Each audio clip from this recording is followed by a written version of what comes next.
Abbi Linde, and I am obsessed with shame-free weight loss and willpower for behavior change. I help women stick to their plan and overcome cravings so that they can lose weight, feel amazing without all the battling against yourself, restricting, or tracking of all the calories. Let's get to it. We're excited to have you here today. Hi, Abby. Thanks for having me. I'm excited too. Okay, awesome. So I wanted to have you here today to help me address something that comes up a lot for the women I work with. So two big problems I hear over and over and over again. The first one is, I can't tell when I'm full. I can't tell when I'm hungry. I eat when I'm not hungry. I don't stop eating when I'm full. Kind of that whole piece. Mm-hmm. Yeah. And then this concept of like emotional eating, that they're eating all the time to kind of like cope or soothe themselves, and kind of maybe don't even realize that that's what's happening. They just end up in the pantry eating.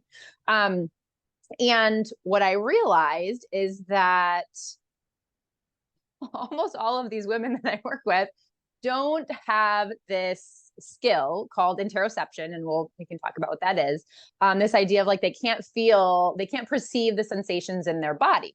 And I can very much relate to that because, like, I would say probably about 3 years ago, I didn't even know that there were feelings in my body that I could even feel. Like, I didn't know that was a thing.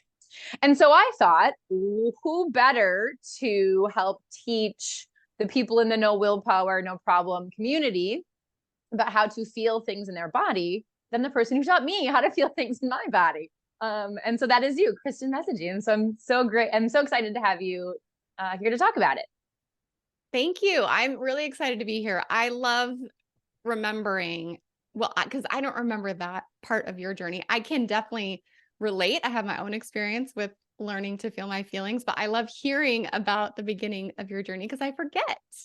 Because now you are pretty adept at knowing what's going on in your body. And I forget that, when we started working together, it was new information. And I just think this is so important for all of us to hear, is that this isn't something we're taught as kids generally. And in fact, we're usually taught the opposite, which is something along the lines of whatever you're feeling is a problem for the people around you. Or you're feeling it too much or too little. We're told we're doing feelings wrong. Yes. And then we're also told or shown if there's any discomfort, what you should do is eat or drink something. So it's not at all weird for us to come to adulthood with some wires crossed in this area. Absolutely. And I think it's like, go ahead. I think it's more normal that those wires are crossed than that we would make it to adulthood and they wouldn't be. Totally makes sense. As you're saying that, I'm thinking how I would respond to my children, like crying or being upset prior to having this knowledge about feelings. And it almost makes me think, like, as we go through this, perhaps we can like think of this as like, how would we teach a child to feel the things in their bodies? Because as kind and as compassionate as we would be to a young child having a hard time with this, like getting a little of that on board as we're like talking to ourselves, I think can be super useful and kind. Yeah, I totally agree. I have a funny story about my kids. When my daughter was young, maybe 3 or 4, she was very upset and she literally said, "I want to eat something to feel better." And I was like, well, no, we're going to go ahead and just let you feel your feelings. I said, we don't want to eat something just to not feel bad. And she said, how about drink something? Another option. Oh no. Yeah. And just to say, like, we learn very early that we can feel better or not at all with substances. Like, it's just really, I think, part of being a human, especially in this world where everything is so accessible to us, right? These sort of high sugar, high calorie. Yes. Anyway, all this just to say, I guess this isn't weird that we're having this conversation. This is a pretty normal human situation. Totally. And just to, well, we probably need to step back and like, what is interoception? But I just wanted to touch on the thing that you just said is like, we all do that from a very young age. We use food to deal with emotions. Yep. Why? Because it kind of feels like it works, right? Like you feel bad and then you eat ice cream and then you feel better. That's right. That's right. So it's like, oh, your body learns that this works. And so then that's what we do. And so today, maybe we'll just talk about like other options when we feel things in our body, what we can do if we want to. That's right. And just come more from a place of like choice as opposed to a place of just like kind of automatic habits. Yeah, because I think one of the things too that can be really painful for people with food is it is a reliable comfort in a world that can be unreliable and unrelenting and cruel. And so to change our relationship with something that has probably actually provided comfort for most of our lives it's not a small thing. And we can be so hard on ourselves about it. Like, why can't I just do it different? Like, well, because your subconscious actually has a really great relationship with food. Like, it's solid. Lots of evidence that it works. That's right. And our conscious mind might be at some point like, oh, but wait, this isn't working for me. It's fine. Yeah. Okay. So let's jump back quick and define what interoception is. So the way that I think I define it is the perception of sensations in your body. It's it's another sense. It's like hearing, seeing, tasting, feeling internal sensation. And so this can be things like tired, hungry, thirsty, having to go to the bathroom. Yes, having to go to the bathroom. As a pharmacist working 12-hour shifts, I was really good at ignoring all of those things. Yep. But then it also is feeling things like anxiety in our body or anger or shame or what are some good ones? Joy, happy, sad. Yeah. And so that's what it is. Why is it important to feel those things? Like, why does it matter if we are able to feel that or not? Yeah. And this is something you and I have talked about a ton over the years, because it can be what we're kind of asking ourselves is to feel more discomfort on purpose. And there can be a real mental block to that, because why would we want to feel more discomfort on purpose? Yes, there are good feelings that we also get to feel more of if we sort of go on this whole emotional journey. But there is also this like, we'll open up to more anxiety, maybe more sadness, more frustration, all these different things. We really do have to kind of consider, why would we do that? Especially if we're not going to then, if we don't want to use food as much to sort of get out of those experiences. So yeah, why did you choose to kind of go into that journey a little bit? Well, it's funny. I feel like I just had a realization that I have never had. You said at the beginning of that like this learning to feel these sensations in your body is feeling discomfort on purpose. Yeah. And we'll be honest, like it sucks when you feel angry and you feel these feelings in your body. Like sometimes they're not pleasant. And like, but what not saying this very well, but when I think about like, okay, I want to know when I have to go to the bathroom. That doesn't feel comfortable when my bladder is full, but it gets me to take action to like solve a problem. Or when I'm hungry, it doesn't like actually feel great, but it like prompts me to do something about it. When I am tired, if I listen to my body and I like rest, like I, not only am I like respecting my own self, but like I feel better. And so it's interesting to think about like some of these other ones like sadness or anger, that if we can let ourselves feel them and then take an action that we Right. want to take based on that, that ultimately that's like the purpose. It's like the caring for ourselves and the trusting of ourselves and the like, there's some action that then comes from that. Yeah. And I feel like that just hit me in a way that it hadn't actually hit me before, because sometimes I have to like, and I think I've said this maybe on here before, I have to be like, well, Kristin says feeling these emotions is for me and it's good. It's good. Even though I Yeah. don't always believe it, but you know, it's a necessary part of like getting the information so that I can then decide what I want to do.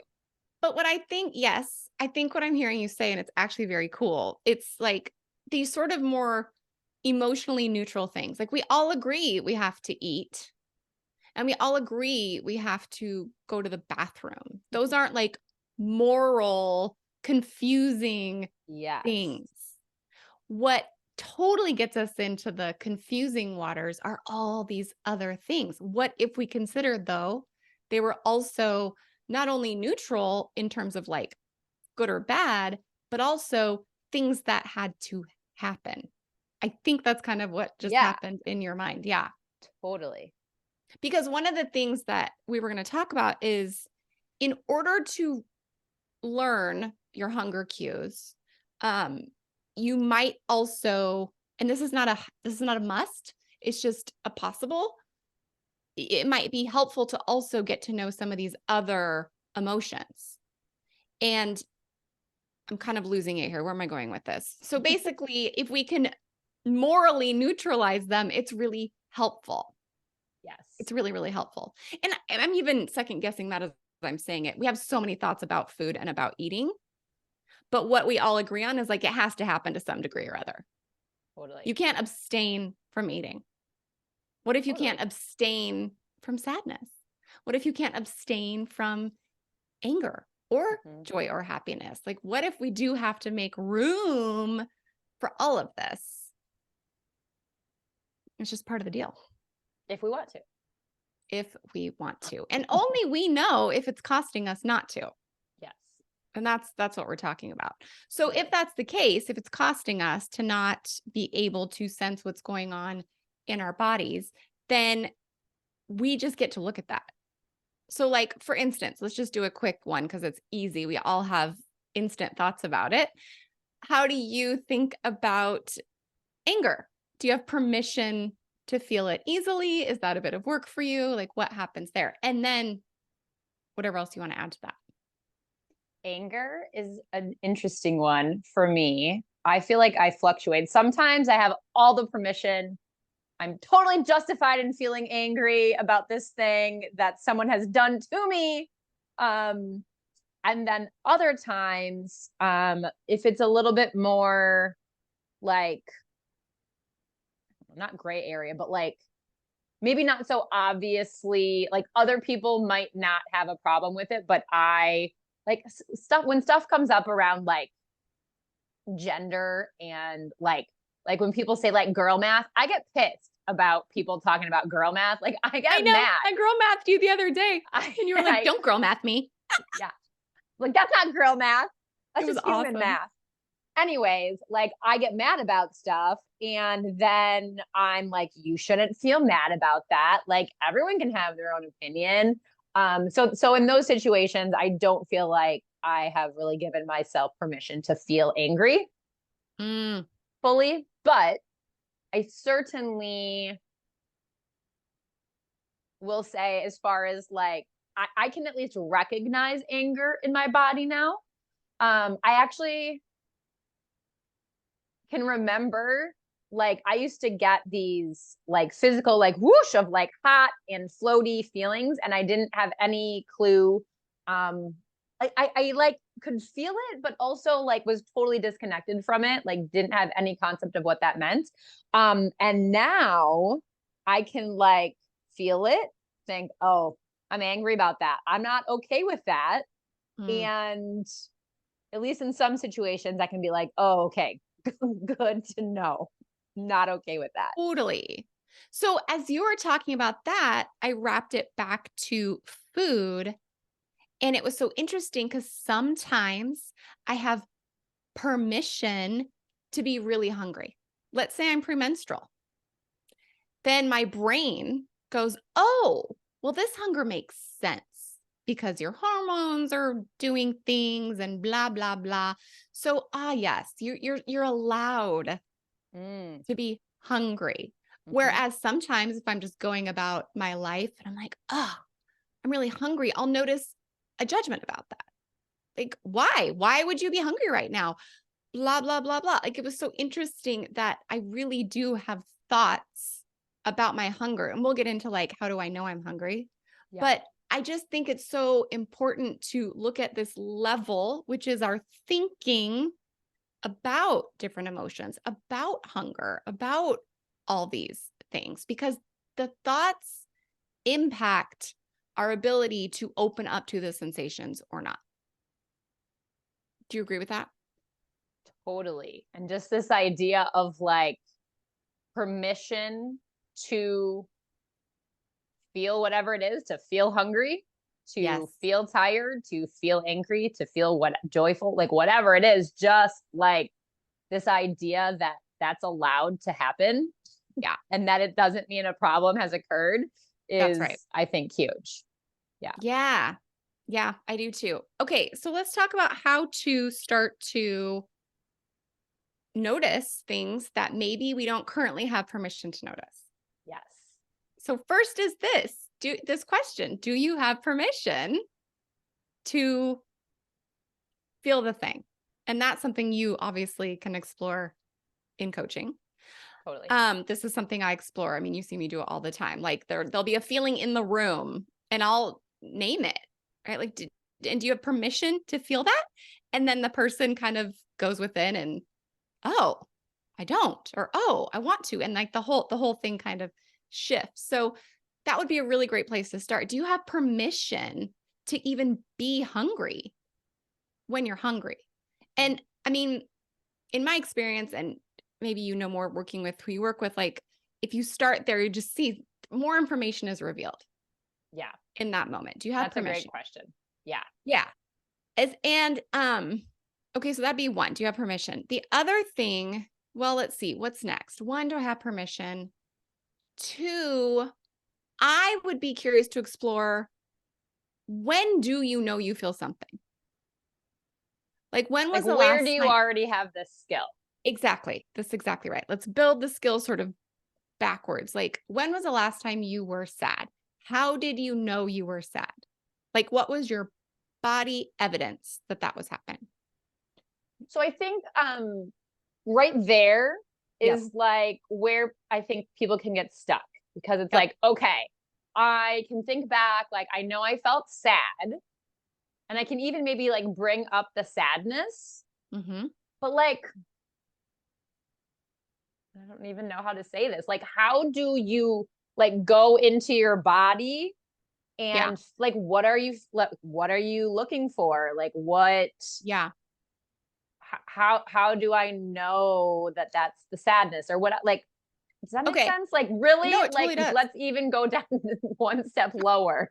Absolutely. Okay. So something I think is accessible to most people is, are the sensations right now that you're experiencing, are they expanding you?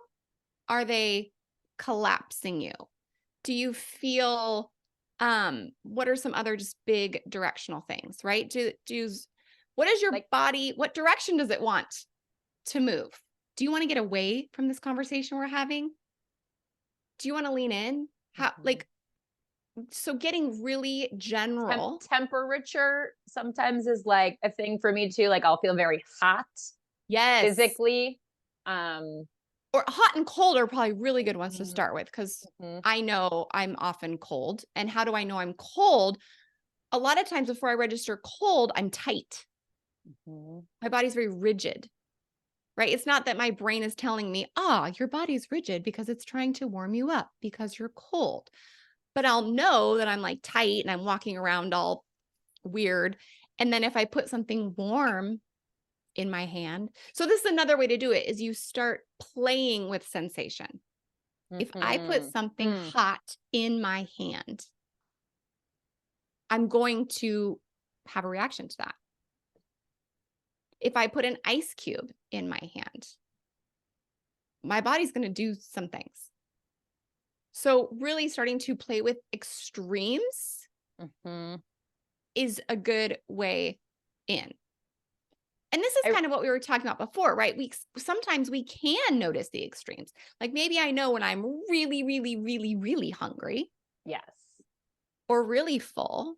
And Yes. even that is like, well, this is good information. Yes. How do you know you're really, really, really hungry?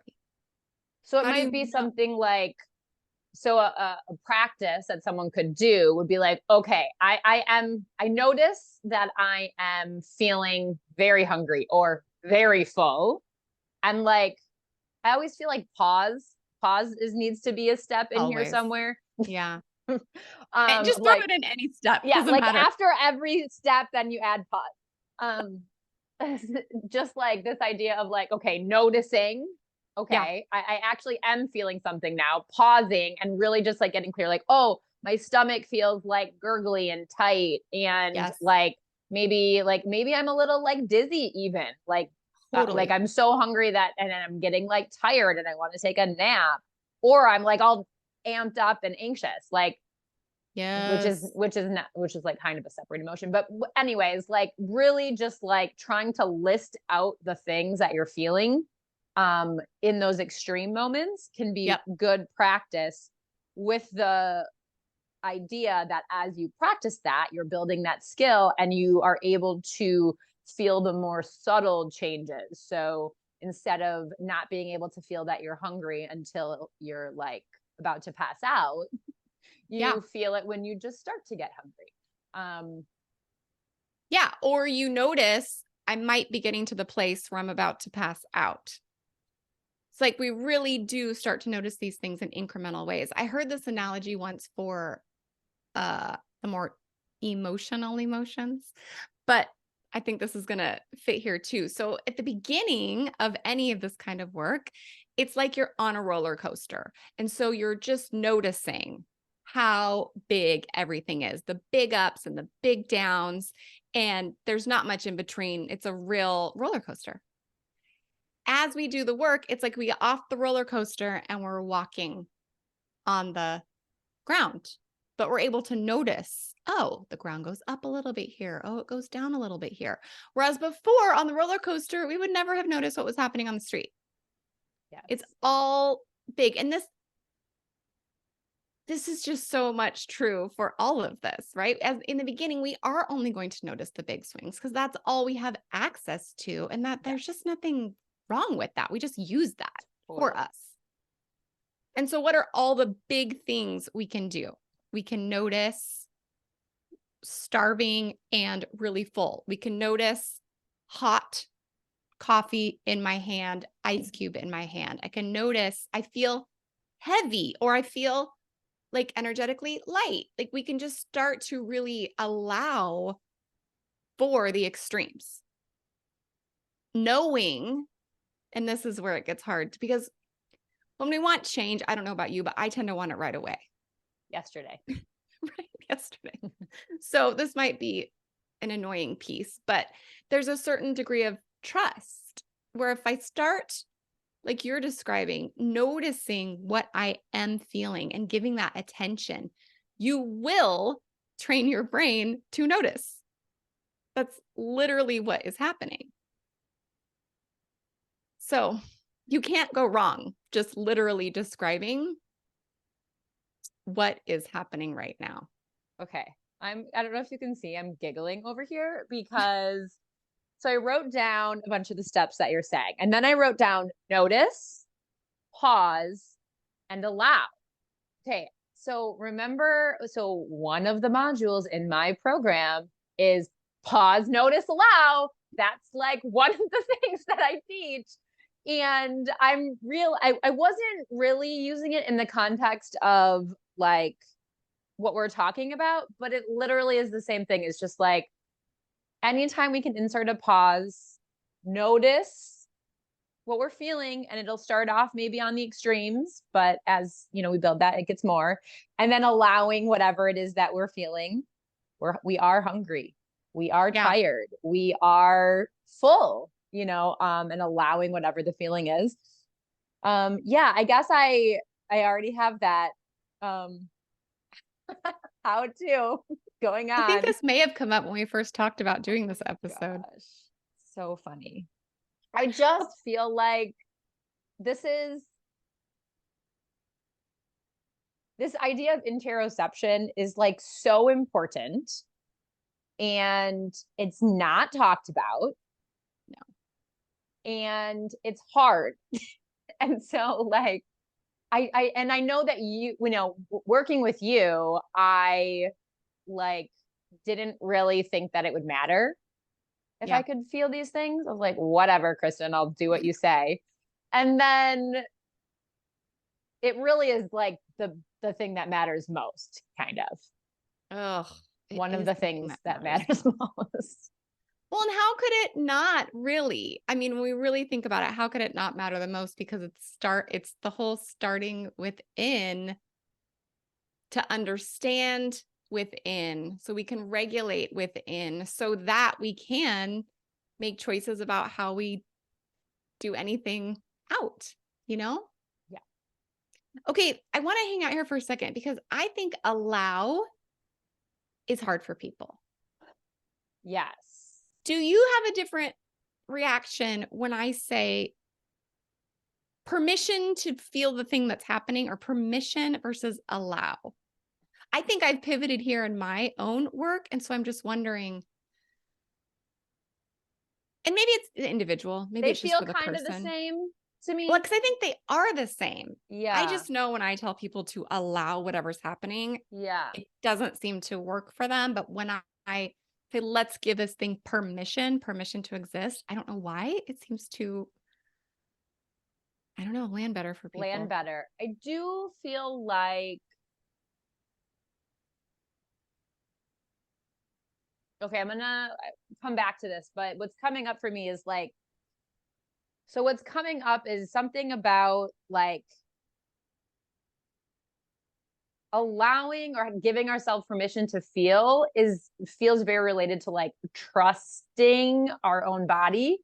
And like, if I don't trust that what my body is giving me is safe, then I'm gonna shove that shit down real far so that I can't feel it. Whereas like, if I'm able to give myself permission, I'm trying on both of those words, to feel whatever it is that I'm feeling, whether I judge that to be morally good or bad or neutral or whatever it is, and like trust that I'll be able to handle it, like that feels really important and connected to all of this. Now, to the permission versus allow thing, I don't think of allow as like a verb necessarily. I think of it as like an allowing energy, or like an allowing vibe. Okay, I like that. Instead of like, I need to allow this. I don't know. That's what I was hearing, is allow kind of felt like a command. Yeah. Like, now we allow it. It's like, what if we're like, I don't want to allow it? Yeah. Yeah. Okay. Yeah. So it really is it's this sort of thought work level. This is what we're teasing out. And this is why, again, I just want to circle that part back in, because we don't even know the thoughts that are shutting down our perception of things, because they're in our subconscious. They're so automatic. And this is why what we're doing right now sounds like just semantics. It's like these semantics are everything.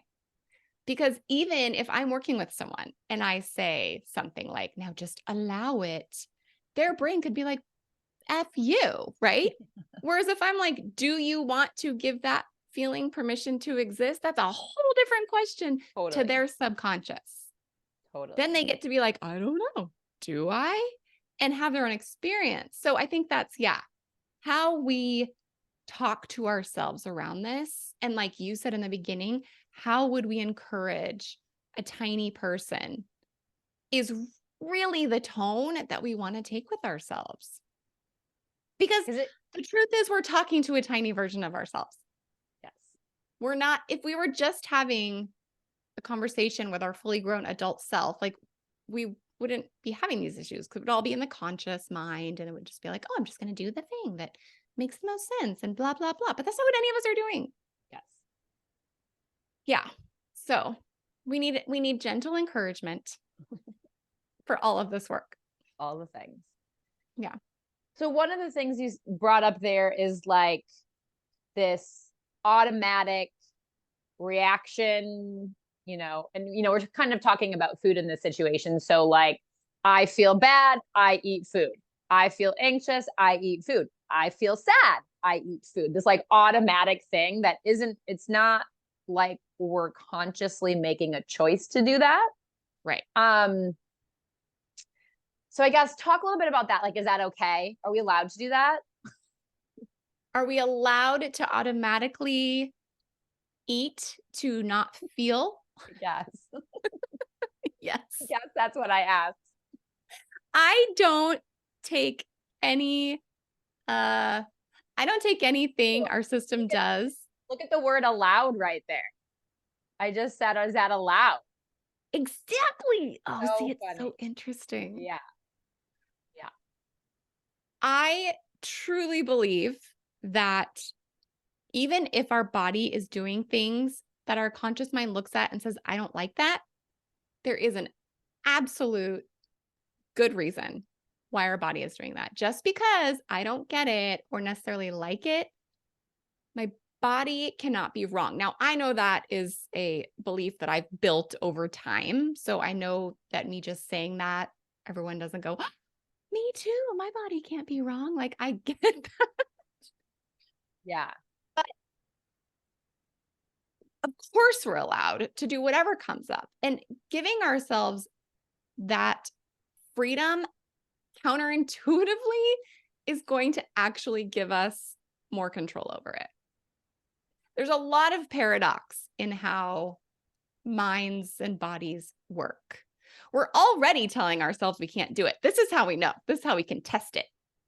I'm already saying to myself, don't do that. That's bad. And then I do it. So what's happening there? Because I think we get really afraid to say, well, if I tell myself I can do that, then I'm never going to stop. Yes. Right. I only know how to motivate myself with what, like punishment, flagellation, or whatever. We know that doesn't work, or it would work. Yes. So I don't know. Yes, we're allowed. I also think this is good to practice just like in small chunks of time. So we can say, okay, maybe I just allow myself to do the thing like that I'm already doing. Maybe I just tell myself it's okay. And I kind of play with that a little bit, see what happens. And then I might notice that, oh, but I don't have to. It's like if I give myself permission, I unlock the choice to not do it. Did I get there? Does that make sense? Yeah. So that's what I really was wanting to talk about is this idea of like what many of us are doing is having these like automatic using food to cope. And we're really not even realizing it until maybe in hindsight, if that, versus like pausing, noticing, permission to feel whatever we're feeling, and then deciding, okay, do I want to use ice cream right now to soothe myself? Do I want to use food? Do I want to try something else first and then use food? Like, just this idea of like, there's nothing inherently wrong with using food as a coping skill, or a coping technique necessarily. And, if you want to make different food choices, you want to lose weight, you want to have energy, like whatever it is that you're trying to do, if using food as a coping skill all the time isn't getting you there, like bringing on that choice versus like that automatic piece. That's what I really wanted to talk about. Yeah. I mean, it's I love what you said when it was pause. Do I want to do this? Give myself a second. And then I do the thing anyway, and then not beat myself up for doing it. Like, there's a magical thing when we insert choice, even if we choose the thing we would have done automatically. Yes. There's something literally getting rewired in our brain then. So if I'm actually choosing the thing that I'm about to do, then in the future, I might choose not to. Mhm. But if I don't insert choice at all, I don't ever get that option. So this permission, again, to choose to do the thing I know maybe isn't the like best choice for me. I love that. Yeah. It's literally just giving yourself I don't know what the word is, but like it's putting you at the head of the table. It's saying, yes, we're going to do this thing. Let's do it. And then maybe we could even enjoy it. Yes. Maybe we That could is a even get thing- some delight out of our ice cream or whatever it is. Or whatever. Yes. I think that's something that definitely is part of what I teach is like, maybe we eventually want to get to this place where we're not eating like treats, sugar, processed stuff very often. Yeah. The way to get there is not to be like, you shouldn't eat this. You need to ignore every desire that you have. You Ugh. need to like this very like restricty, battle-y vibe. We think that is going to like get us where we want to be. That's right. You What just we're saying, go ahead. Mhm. what we're saying is permission to want things, have cravings, Yep. make a decision about how you as an adult are going to move forward with that food or an alternative coping strategy, and then not beat yourself up on like it's just it feels like that would just send us on a like spiral of eating all the stuff, Mhm. and it's literally the opposite of what happens. And it's kind of wild, actually. It is wild, but you know Counterintuitive. what else is oh, I'm so glad you said that because I just got very excited. I don't know if you could tell that I really wanted to interrupt. I saw you taking notes. The other thing that we're covering up is our genuine desire for things other than food. Mm, There's yes. so many things that we actually want. And how many women, when you're like, what do you really want? We're like, I don't know. It's because we're not allowed to want. We actually are allowed to want food, actually. And Mhm. it's kind of the only thing we're allowed to want. So it's really interesting to go with what you want, start to unlock this. It's like, oh, this is another way to play with it, right? Like, okay, wait, you want ice cream? How do you know you want it? Like, Mhm. hold on, but you're going to get to eat it. But like, how do I know that's what I want to eat? How do I know I want that hamburger? How do I know that I want that? What is my body saying to tell me I want it? Because I want to know what I want. Totally. Same. Yeah. I think I didn't realize that, but I totally do now. So your question was, how do I know I want the ice cream? And I feel like what people say is, oh, like, I think it in my head. I know. I get it. I think that I want ice cream. And so then I want ice cream. It's in my head, right? Yeah. However, if we just take that Pause.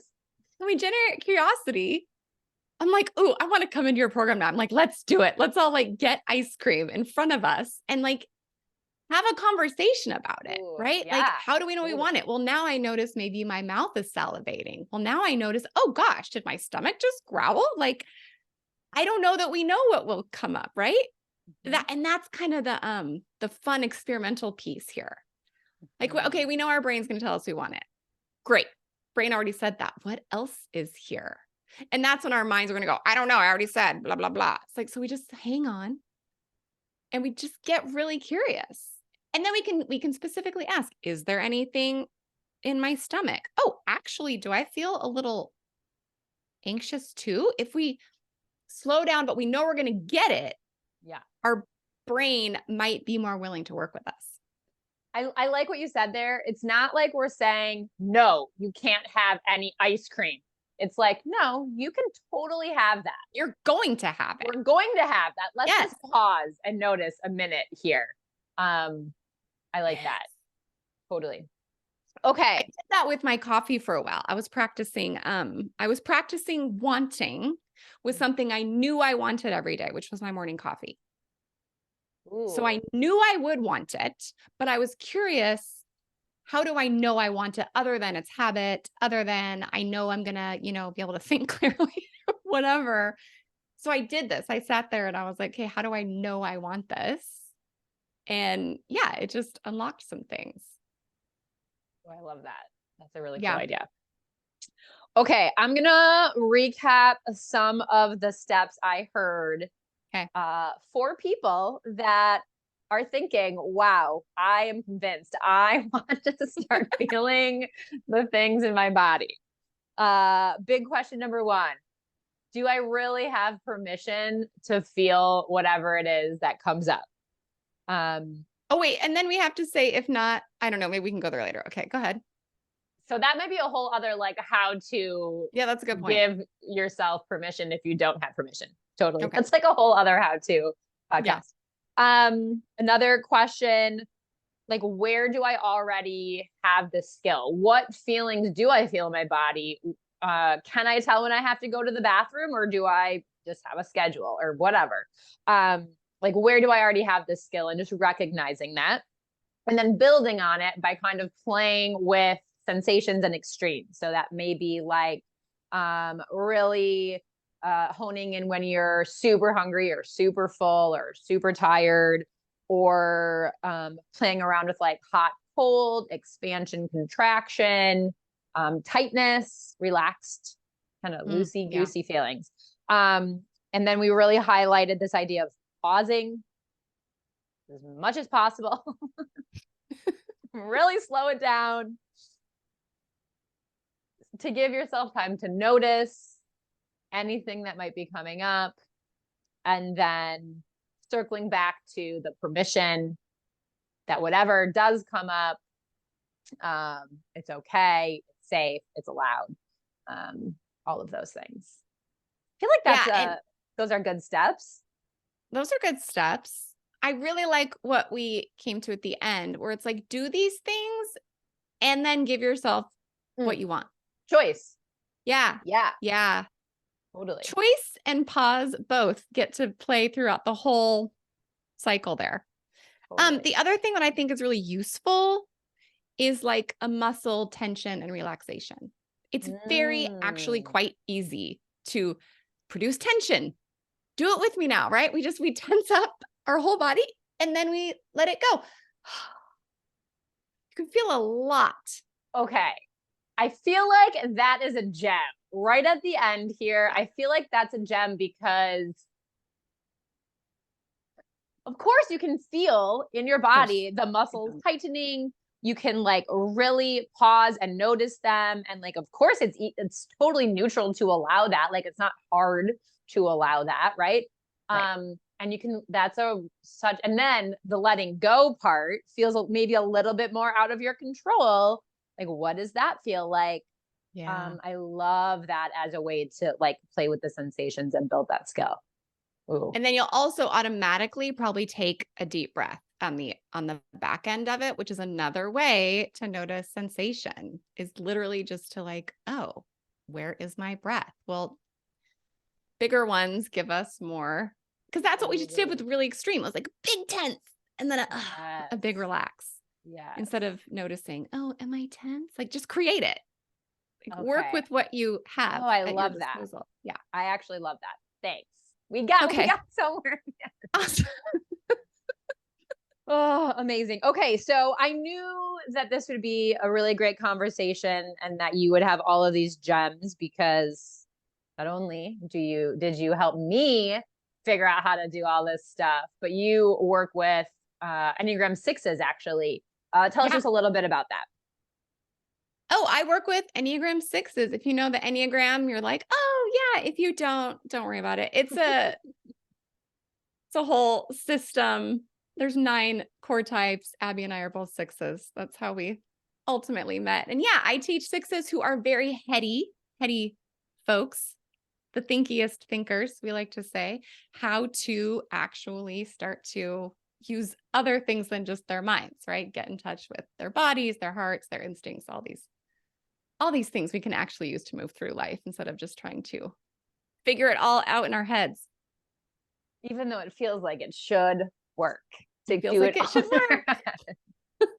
Feels like that should work. Okay. Well, thank you so much, Kristin. I'm really excited to share these steps. And I actually feel like I'm going to try some of the playing with sensations stuff myself because I feel, and with my kids. I'm actually totally going to do it with my kids. Yeah, it's fun to do with kids.